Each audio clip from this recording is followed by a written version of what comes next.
So, hello, David. Brother, long time. Hello, It's been a brother. long, too long. Yeah. Too long, yeah.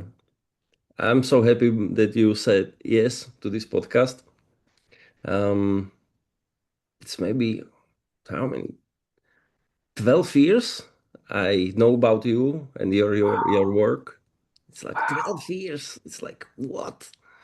12 years. My gosh. Yeah, That's a chapter of a life, you know. yeah, yeah. Yeah. And today for me it's like to bring more light uh, for the unshaming way, to hear more about it from you. Yeah. And I would like that people know more about your work, about you, Yeah. story. And because for me, it was life-changing thing, totally. Hmm. I was one, it's a 6 months training and then 1 year training, Yeah. and between some smaller, Yeah. shorter. And Wow. and when I got the date that it will be today, I Yeah. was like, wow, that's like something so special because today I started a new class for 3 months for people, and it's like working with a sword, and it's like working not only like the physical part of it, but like the inside, and it wouldn't happen. This wouldn't happen if I didn't go on the way with you for the Mm-hmm. Unshaming Way, because I started teaching Hmm. martial arts and then I stopped because something was not okay and I couldn't catch it. It came a Hmm. question, why are we doing this? And it was years I couldn't find an answer. Hmm. And then I met your work, Hmm. and in 2022, in the end, when I Wow. was finishing the 1 year training, Yeah. it was like, wow, now I can teach martial arts again, Wow. but with the unshaming way. Mm. That's And so today good. started something what I was hoping will Mm. start. And now I know that we need to talk more about power dynamics, about Yeah. shame in martial arts. And it helped me to bring it up. So, Yeah. Why why is teaching martial arts important to you? I'm not trying to interview you. I'm just mhm. wanting to Yeah, yeah, feel. yeah, yeah. For me, it's because when I am thinking or feeling about working with shame, many times it's there's something uh, like something I will be too much, something will be too much, and mostly the what is too much is some kind of power, inner wisdom, like to be able to set boundaries, to be Mm-hmm. able to feel myself, Hmm. to feel the field around me. Hmm. And those are the aspects of martial art. And also, like in Unshaming Way, it's like to not to think about it, but to do it with the body. Hmm. So, like, be there physically, but whole. Right. Yeah. The body part that you're saying. Yeah. It's really good that you have a medium, like the painter has Mhm. paints in a canvas and the poet has a pen and words and the musician has an instrument or a voice, Yeah, yeah. Yeah. So it's good to have a medium. For me, it's psychological interventions, therapeutic interventions. That's my medium. That's what I it's still an expression of me, but I express it through that. That's my art, right? That's the art. Yeah. Yeah. And I got like two ways. One is the same as you, the Yeah. the working with people uh, through sessions and talking and bringing up the body stuff. And Yeah. the dreaming body, I'm working very much with the dreaming body, Yeah. and I would like to talk about it more. Yeah. And I'm curious about your way of thinking and feeling about dreaming body and the shame, and Yeah. what is your story behind it? Because I know that you were a lawyer, Yeah. and then something Yeah. changed. Like Yeah.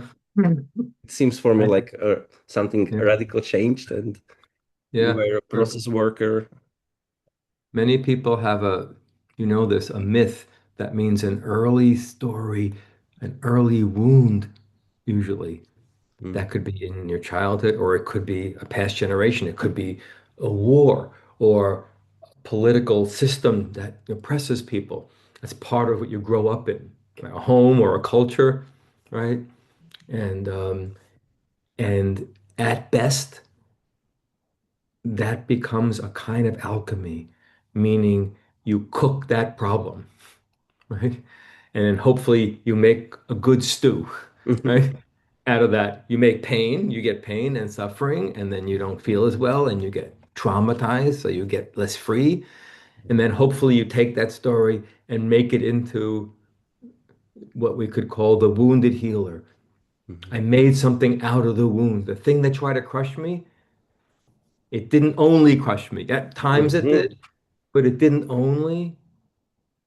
And I made something out of that problem. I made a poem. I made a martial arts teaching. I made a book in psychology teaching. I turned it into something useful.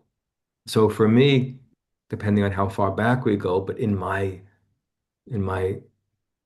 life, then I grew up, as you know, in a home where my father was violent with his fists and his belts and his voice, and he wasn't around many other times. So when I got to see him, then I met that. I mhm, thought that's who he was. I didn't know he was a person struggling and wrestling with things. I mhm, thought that's what he was like. I thought that's what men were like.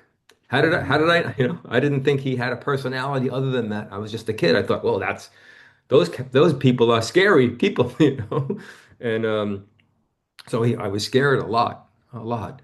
And then I had a mom, and she was what we call over her head. She didn't have any idea what to do with that. She couldn't say, stop, or that's not okay, or David, are you doing okay? She said, what are you talking about? That didn't happen. Your father would never mhm. be like that. Yeah. Even when she would see it with, with her own eyes, the next day she'd be like, no, no, he's a loving man.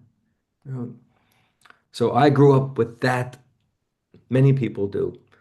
With those two conditions, violence that could injure a small child and a grown man with a fist and a belt in a rage. He wasn't just punishing a rage. So that means he's going to be a very scary character.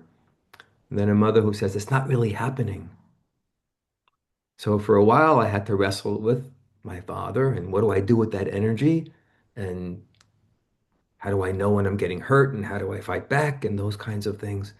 But then longer term, I had to deal with what the impact my mother's voice had on me, which is, David, don't believe yourself. Mm, So if you were nasty to me, I would think, what did I do? Or why am I feeling hurt after the podcast? I wouldn't think, hey, that didn't feel so good. Right? I wouldn't know that. I would just be, I would tell myself the same story my mother would tell me. It must have been me. I did something. Maybe I upset you, right? mm, Or I'm getting so upset. Why am I upset? Why am I acting hurt? Nothing happened. I wouldn't believe myself. So I started studying that particular problem. How come we don't believe ourselves and trust ourselves? How come we're so full of doubt and we hide things about ourselves? We don't even know who we are. We don't know when I'm angry. I don't know when I'm hurt. I don't know when I'm brilliant. I don't know when I'm ignorant and I don't know things. I don't know when I'm sad. How come I don't know those things? What mm, happened to my happiness? Where did it go? It must be somewhere. I'm not feeling very happy.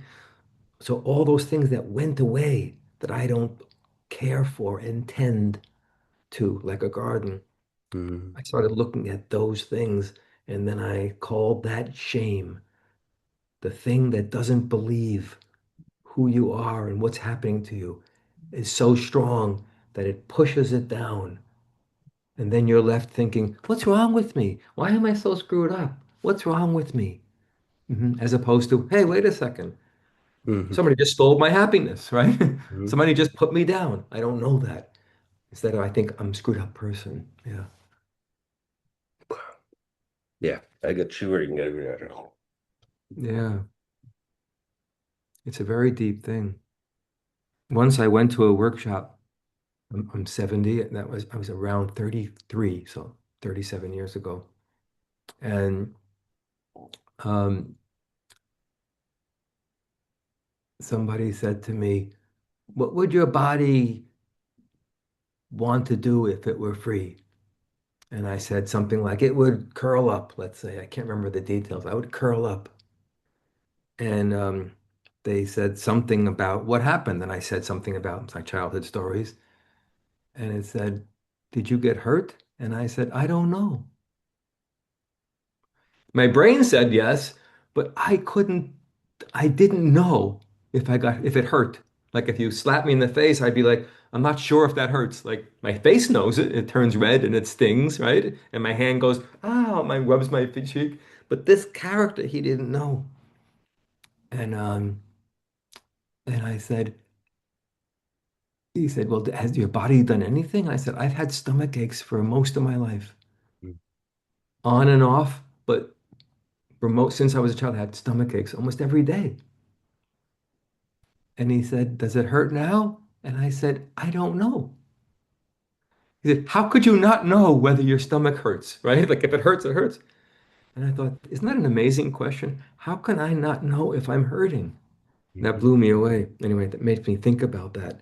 Not knowing we're hurt, different reasons. If you're a man, you may say, I shouldn't act that way. I shouldn't express hurt. I shouldn't say, ouch, that's too much for me. I shouldn't Mhm. act vulnerable. And if I do that really well. I shouldn't be vulnerable. That's weakness. That's no good. I can push it away so well that even I don't know. Mhm. Inside, I'm bleeding, right? I'm like, the blood's pouring out. Are you okay? Yeah, I'm fine, Which is good at times to be able to continue even if you're hurting, but it's Mhm. not good to not know you're hurting. Yeah. Mhm. Shame. Yeah. What you thinking? Wow.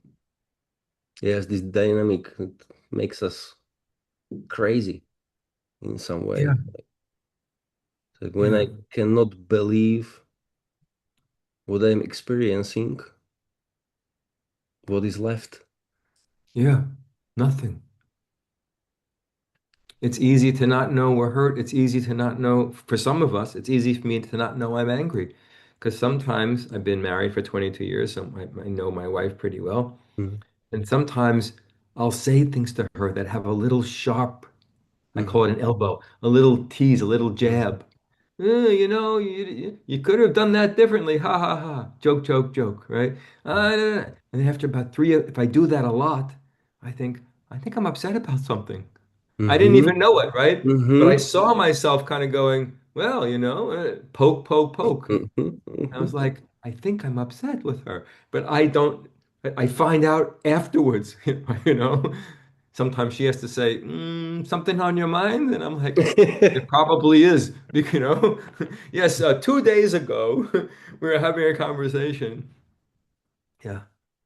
So anger, and then if people put away their anger, shame it. I shouldn't be angry. I'm not angry. I'm not really upset. Then it comes out, right? Then one day you say something to me and I say, that's enough. And I have a big explosion. And you're like, Mhm. what happened? That was just a little thing. But inside it's been seven things or Yeah, 17 things, right? building up. Yeah. And I didn't respond any of those times because I don't even know those happened. But now it happens. So anger is really dangerous to not know. It's not dangerous by itself.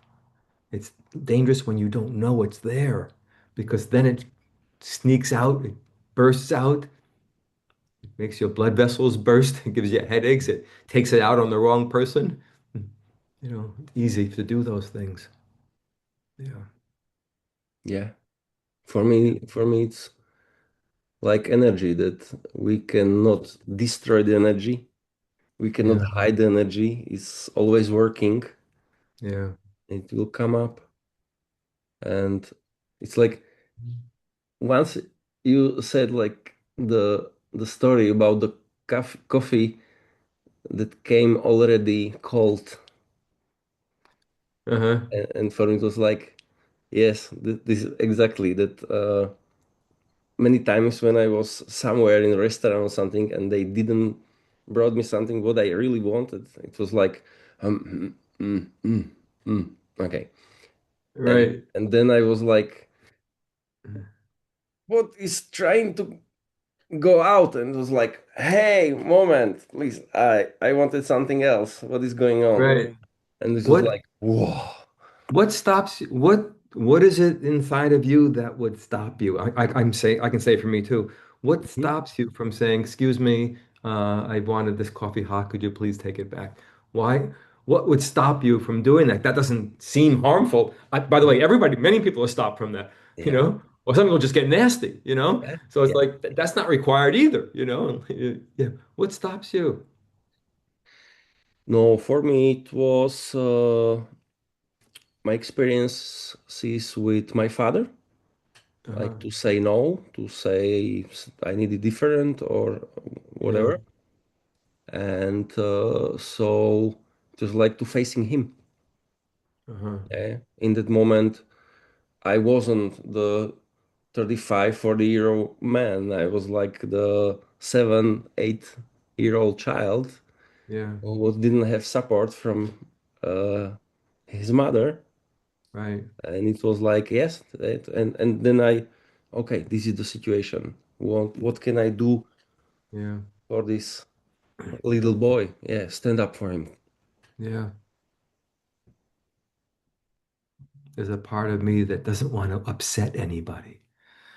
I don't want to upset. It could be a waiter that I'll never see again. And I'm not being nasty. I'm not saying, "Hey, what the hell?" I'm just saying, "Excuse me. Oh, I'll upset this person. Don't upset the person. Yeah, You know. So I'm like so careful. Make a good relationship. Make it all feel good. Don't say anything. I don't feel good, but so it doesn't all feel good, right? don't But make problems. yeah, don't make any problems. Yeah. Mm. Yeah, if you can't say anything nice, don't say anything at all. That's what my wife's family would say. If you can't say something nice, don't say anything. Hmm. Hmm. That's this doesn't leave you with a lot of things to say, right?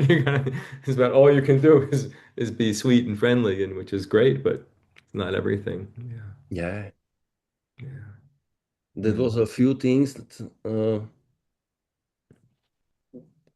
about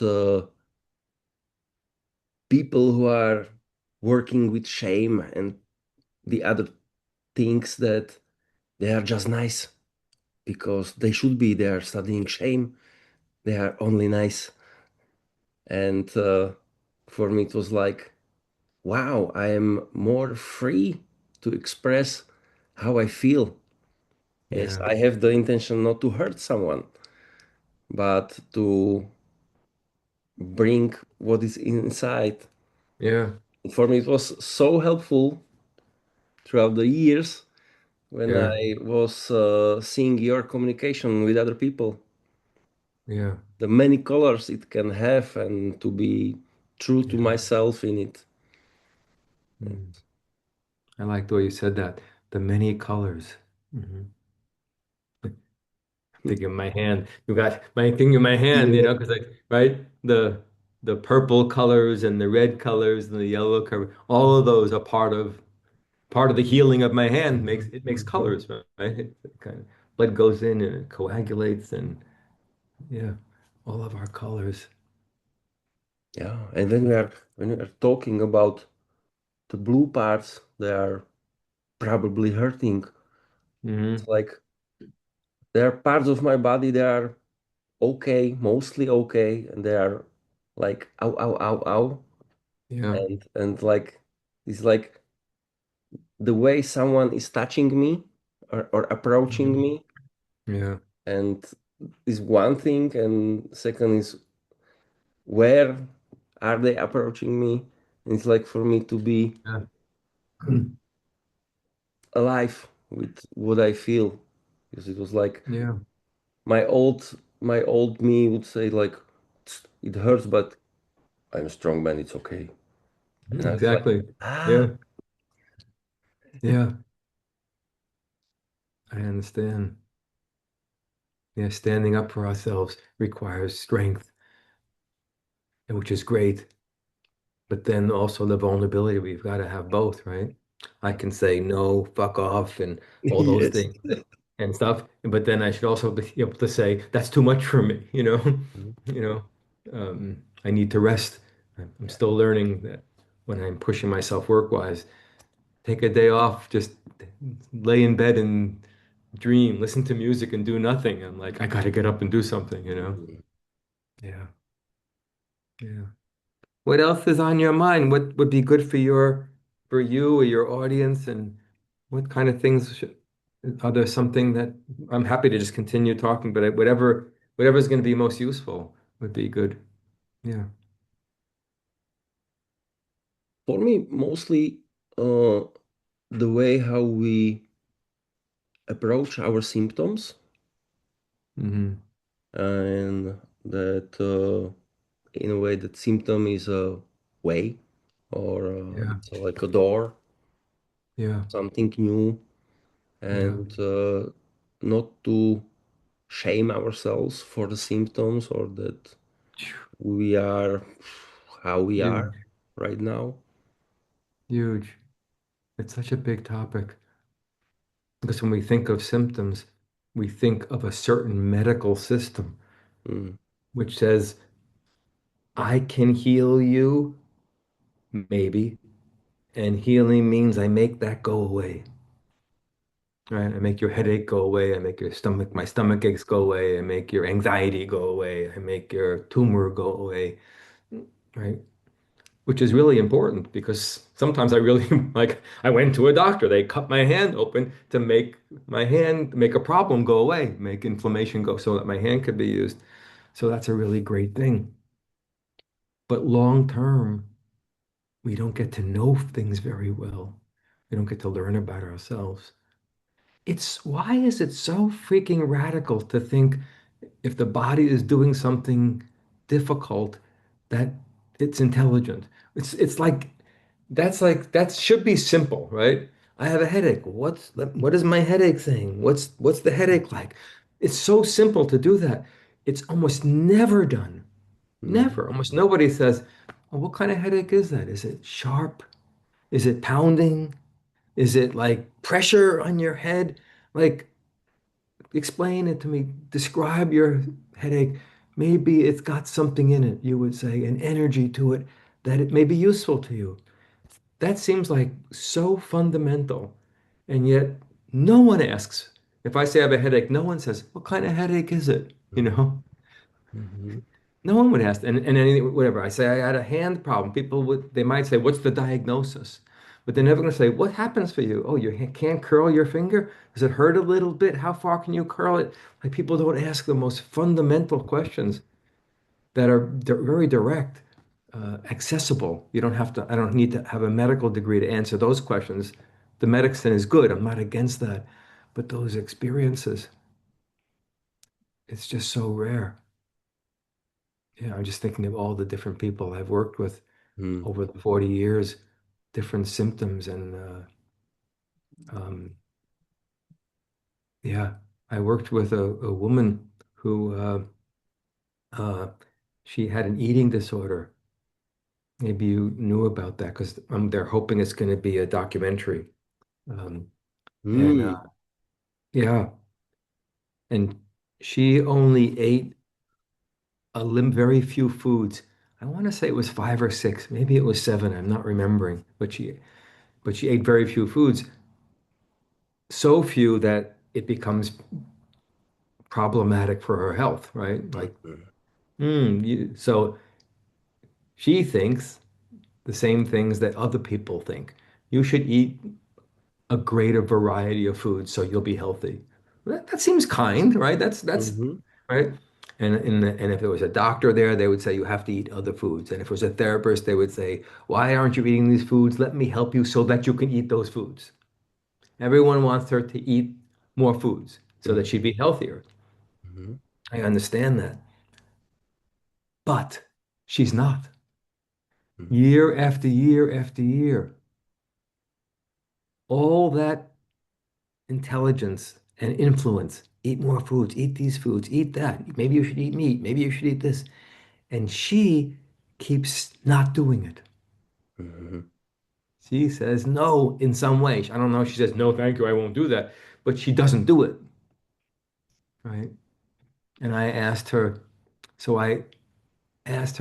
let me play the voice of the people who want to get you to eat it. Eat more food. You should eat. You should eat. Now I want to play that. I don't want to be one more person saying, you really should eat more food. Yes, we know. We know, right? You should stop smoking cigarettes. I know, right? We all know that. So I said, what would happen if I had food in my hand and I said, you really should eat this? She said, my throat would start to close. Yeah. And I said, and if I said, you really have to, and moved the food towards her, she said, it would close so tight I wouldn't be able to breathe. Isn't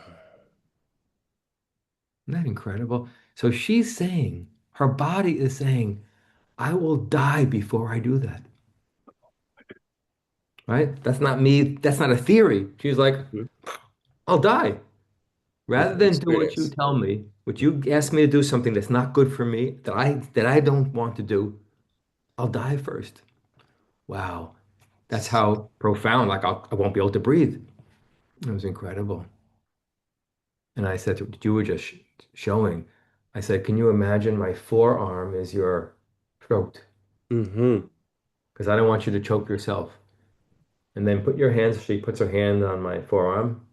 And later on, she put two hands on my forearm. And I said, show me what happens. And then I said, you should eat that food. And she squeezes my Mhm. arm, right? She goes like that, right? Which is so forbidden, right? Mhm. She's like, no way, right? She didn't say those words because that would be too hard for her, but she expressed it with her body. This is what's going on inside of me. She's saying there's a part of me that says, no way, with some strength, with some power. I'll grab it and squeeze it and I won't let it happen. Mhm. Right? That's her way of dealing with the entire medical and therapeutic system. No, but nobody knows it. Mhm. They all think we should get you to do it. We will So then make she you has to to, do it. yeah, we have to get you to be something else. Mhm. Yeah. So she has to learn over time, what do I do with this energy? How do I say no to all kinds of things?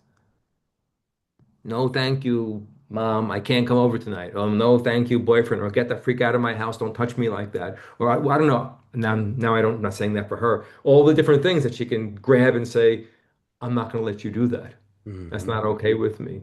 A small boundary. I can't meet at 7 o'clock. A big boundary. Get the fuck out of my house and I'll never talk to you again. I don't know what all that energy she has, and it just shows up in this one little place.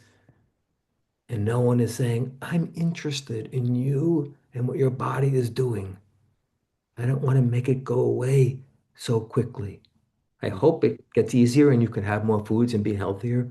But first, I'm going to believe you that you're intelligent, your body's intelligent, and it's doing something intelligent. That's so rare. Mhm. Yeah. Mhm. Yeah. The body witnessing. Yeah. Yeah. Yeah. Startling, isn't it? It's startling how little we know. I've worked with people who've smoked 2 packs of cigarettes for 20 years. And I would say, what's it like to smoke a cigarette? They wouldn't know. Nobody because no asked. one's ever asked them and they've never asked themselves. They're like, well, Yeah. I breathe in, then I feel this thing in my lungs and I wait until I breathe. Like no one's asked them. It's like, I don't know. They do it all the time. I had stomach aches for years and years, but I didn't know what it was like to have a stomach ache. How could I not know? It, it was so pushed away that I never really said, "Oh, wow, it's cramps, but it also burns a little bit." I didn't know there was like acid in there. I Hmm. would just think, "Oh, my stomach hurts," but I didn't know. And sometimes I wouldn't even know I had a stomach ache because it was I could manage it if it wasn't too bad. Yeah. Yeah. Go to the bathroom, I'd come back acting like nothing happened, even though I'm in cramps and in pain in the toilet, when I was a kid. Yeah. Yeah. Years back, it it came to me that I didn't know it because nobody cared. That's touching. Yeah. Because from my experience, it's like uh, Mm. I am not so much more interested in me as I learned from the behavior of the other people to me. Yeah. And that's the big thing in it. That's very deep. It's a very deep thing you're saying. If nobody notices and responds, then you think, I don't matter. Hmm. Guess I don't matter. And people can die from that. People Yes. can die from very violent things, being sexually violated. But if you are not cared for, you can think, I guess I don't matter. So if I die, it's not doesn't really matter that much. What should Sometimes I happen to think, me that I will get the attention? yeah, Mm. I used to think, imagine a person is on the street and they've fallen down and they're bleeding and everybody walks over them Mhm. and no one notices. They just take a bigger step so they don't step on the bleeding body. And some of us feel that way. Like, hello, I'm bleeding over here. And then no one notices. That's a very big thing. No one seems to care. That's What do brutal. you have to take in about yourself if no one cares? Yeah. Maya Angelou, some people know she was a African American Mhm. teacher and writer. And when she was a kid, she had a very, I won't tell that story, but she had a very violent childhood, a sexually violent childhood. And as a result of that, she decided not to speak. One of the things that happened in her trauma was she got quiet, she got silent, and she would only write notes to people. She didn't speak for 5.5 years. I mean, from like 7 years old to like 12 years old, she didn't speak. And people would tease her, right? You're stupid, you're retarded. People would Mhm. say, like, and she'd go to school and some people would tease her, and some of the kids knew, well, not what happened to her, but that she was like that and were kinder to her. So her parents didn't know what to do with her. They sent her to her grandmother because her grandmother was a very special woman. And one day, Maya went to school. It was a new school year. And the teacher said, everybody say their name. And when they got to Maya, she wrote it down. She wouldn't speak. And the teacher humiliated her in front of the class. Mhm. You're stupid. What kind of person? I don't believe you can speak. And she went home crying to her grandma. And grandma said, I'm going to take care of this. So grandma took her hand and went back to school with her and went to the teacher in front of the whole class. The whole class is there, the teacher in front, and goes to the teacher and slaps her in the face Oh, in front of everybody, just like Maya was hurt, right? And then grandma says, I'm sorry, I shouldn't have done that. But she does it first. mhm. First, she says, it's not a, I'm smacking. Then she says, that's not a good thing. And then she says to the teacher, do you have grandchildren? Like maybe you understand why I'm here doing this. Mm-hmm. And then she takes Maya home and she makes her favorite cake. Takes hours, red velvet cake. It takes hours for her to make the cake. And she gives it to Maya and she says, "What I did for you today at school and making you this cake, it will never make up for what happened to you."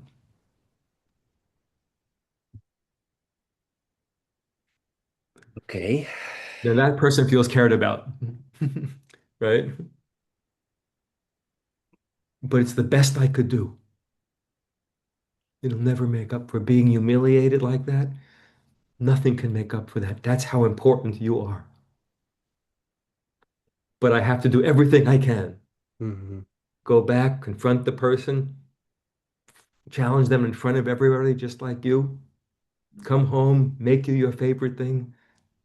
It's still not enough because you were mistreated. Yeah, yeah. Now that you would grow up different if you had that around, right? You'd be like, I really matter, right? Yes. A Yeah. lot. What happens to me if I'm mistreated, it's a big deal. Yeah, yeah, Yeah. It matters. yeah. Wow. No, that's what you call unshaming. Right? Mm-hmm. That grandma, she's like, I know how to stop you from taking in a wound. Something's wrong with me. Why am I upset? How come I'm crying? I'm such a baby. No, no, no. She doesn't Why think are any of those you things. nervous? Yeah. Why Mm. am I awkward? Why do I get scared when I go to school? None of that happens then because somebody took care of it and said, you, all your feelings belong here. Yeah. Yeah. Yeah. Take it very seriously when people mistreat you. Yeah. Yeah. Mm. Yeah. Once you brought up a question that blew my not mind, I think my body. So What it's was like, it? what is it like to be you? Yeah. And I remember that it's stuck with me from that. And it was like, Mhm. what? It's like, Yeah. It's the most intimate thing. What's it like to walk around in your body, in your gender, in your style, in your way of expressing yourself, in your awkward, weird ways, in your brilliant ways, in your ignorant ways, in your, all of it. What's it like to walk around in your age. being you, in your age? Yeah. And the nationality and the country you come from. What's it like? Hmm. Huge. It's like the question for a weekend somehow. Yeah. Like when two people will met somewhere, like we have a weekend, okay, we can we can go with it. Yeah. That'd be beautiful. I like the way you said that. We can go with it. Let's take one question for a weekend. What's it like to be you now? Yeah. Hmm. Or in the world. Or when you're alone. Yeah. When we are talking about witnessing, for me it's so important to to be aware if I'm thinking about someone, if I'm feeling from my heart, Hmm. or if I am there and feeling through my whole body. And that Mm. is something like not many people have. And that is for me like, yes, this is something I want to talk about it. I want to share these things Yes. because your social activist showed me that I am also a social activist. That for me Yeah. it's so important to bring those things to experience. Hmm. Yeah. What's going on in your country these days? What do you what upsets you or what's going on? Yeah, many people experience uh, that things are mm, we need to pay more for some things. They are Yeah. afraid that it will be more and more because the world situation, Oh yeah. the politics system, and like to feeling that the the power dynamic or the energetic dynamic is like that politicians are not for the people that but that people are for them. This is like this Yeah. Yeah. crazy thing that's like when children are for their parents and not the other way. Yeah. Yeah. Right. That's right. We're for the political system, then it's not for us. Has the United States and Israel's bombing of Iran, has that affected gas prices and oil prices and where you are? Yeah, it's already happening. Yeah. It's already happening, and I think that the I last year I was thinking about like okay, we everyone we have nervous system, but also the nation has its own nervous system. Yeah. It's like Nice. Nice. how is feeling the nervous system of the nation and the nervous system of the world. It was like I was trying like to dream a bit into it, and it That's was like gorgeous. scary. That's gorgeous. Yeah. A family has a nervous system. A nation has a nervous system. Planet has a nervous system. I love that. That's brilliant. Yeah. It's all on edge.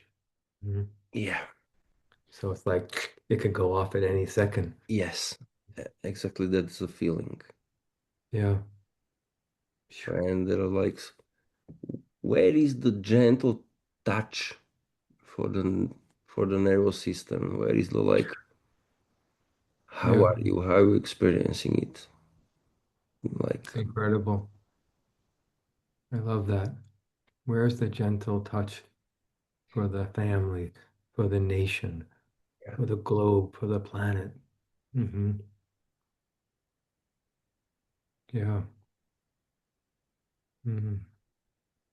It's good to hang out with you a little bit and see yeah, your face, and you have such a bright mind and clarity. And I remember your how well you were able to get the body stuff and the motion, and you would listen to stories and you would feel, yeah, that's this. It's got this energy in it. I remember you were able to you got that so quickly. You have a certain uh, uh, we call it precociousness. That means you get precocious means you get it really quickly.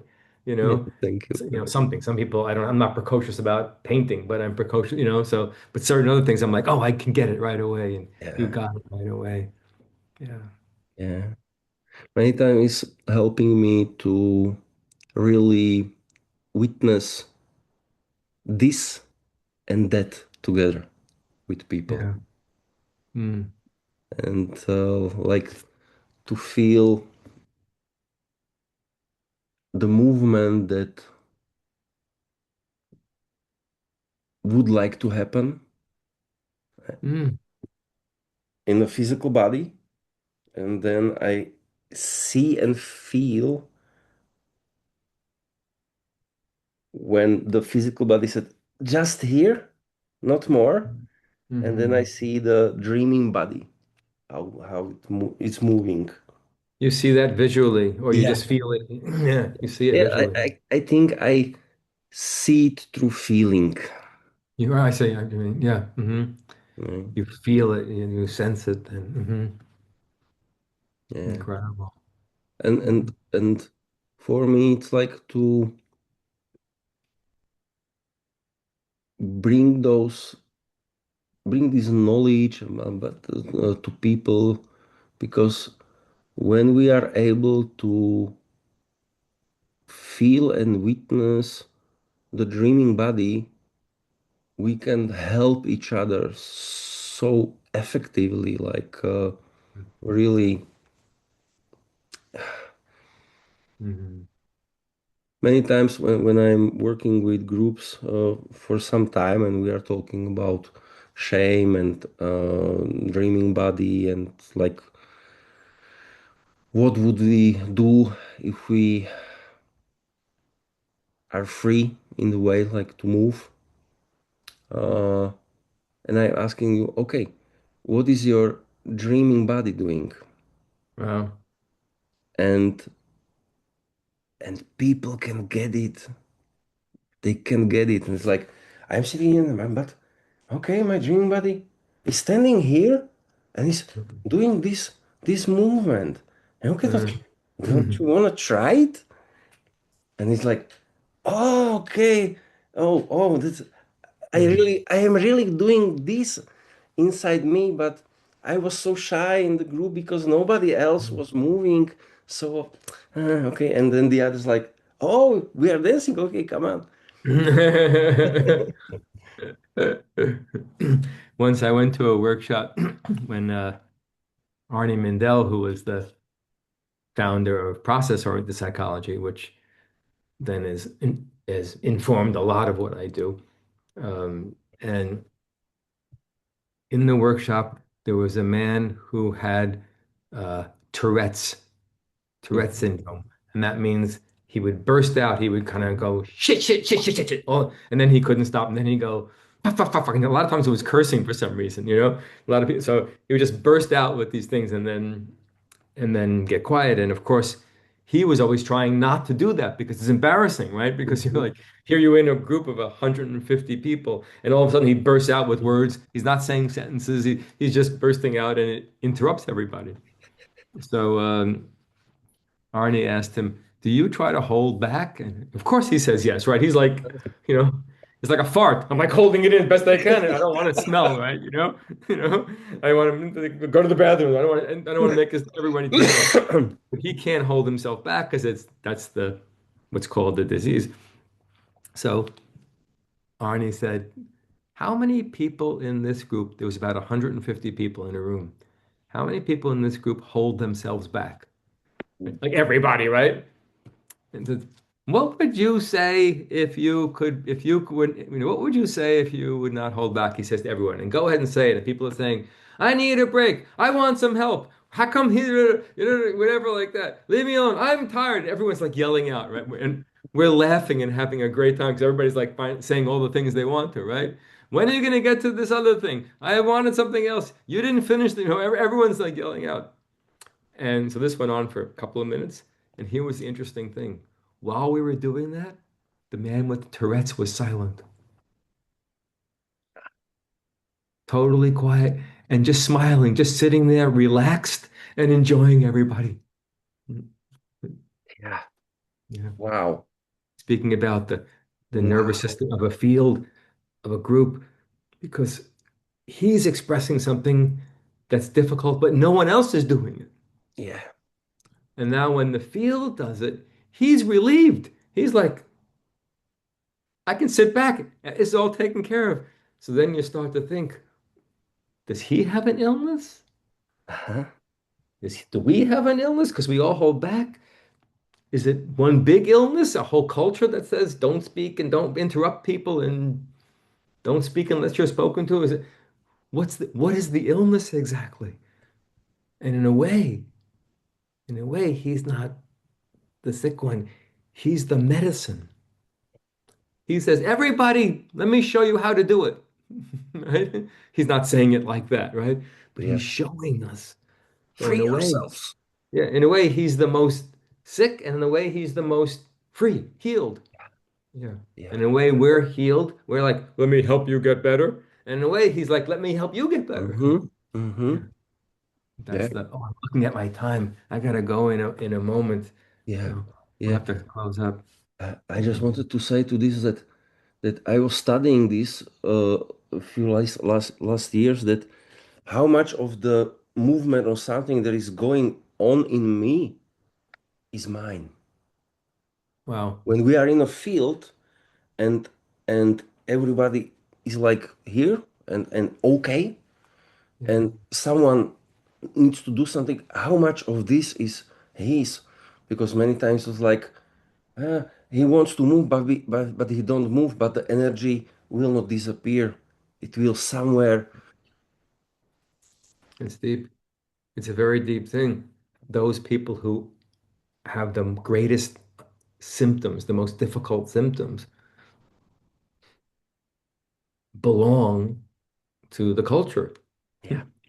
So yeah, again, it's a very radical way of thinking. We think those are the sick people, but maybe they're also teachers and leaders in their own way. I know they're not the kind of leaders we may want, but they may have something, a bit of medicine, a dose of medicine, a micro dose or a homeopathic dose for the rest of us. If we don't push them out, shame them. You're bad, you're the sick ones, I'm healthy because I don't scream out fuck, fuck, fuck in the middle of my classes. So I'm healthy, you're unhealthy, right? The Yeah. vulnerability is a key in it. Mhm. Yeah. David, you Mhm. wrote 5 books? 5 books? 5 books. 5 books. And I want to highlight the last one. You you make the Unshaming Way workbook. Yeah, I have a copy. Look, Ah, yeah, this one. This one. yeah. And I just want to point it out because it's like Mhm. it's not just about reading. It's like the space for be with Yeah. ourselves. Yeah, this is Go getting a deeper. lot of good reviews. And you may recognize this. Oh, I've got it. Yeah, yeah, And yeah. It's here's great. my new book in Romania. Oh, So the I'm so Unshaming happy. Way. Yeah, The Unshaming Way, this one. This is the Unshaming Way. This is the workbook. This one has now in 9 languages. Yeah. great, great. So it's people are learning. Yeah. Yeah. Cool. Cool, brother. Good to sit with you. Thank you very much. I Thank you like very the much. feeling of, because I feel a little quiet today because I'm struggling a bit. I haven't been Mm, sleeping well because of my hand surgery. Like people can see the hand surgery, and that it's not so painful, but it means I have to sleep in a very certain way for the mm-hmm, hand, mm-hmm, and I'm not all awkward and uncomfortable, mm, and then it aches sometimes. So the last few nights I've been not sleeping, so I feel quieter, and I feel a kind of quietness here. I mean, mm. we're talking plenty loud, but I feel my voice lower and kind of tender sitting here and thinking less about what should we talk about and more just like sitting with you and enjoying your company. And Yeah. yeah, so I hope the Great. podcast is Great good to for be with you. other people that get to listen. Yeah. And, So thank you, brother, and I wish your hand like allowing Mhm. healing. Thank you. It's going to get better now. It's going to get better. Phew. Say hello to your lovely wife. Okay, I will. Bye. Bye.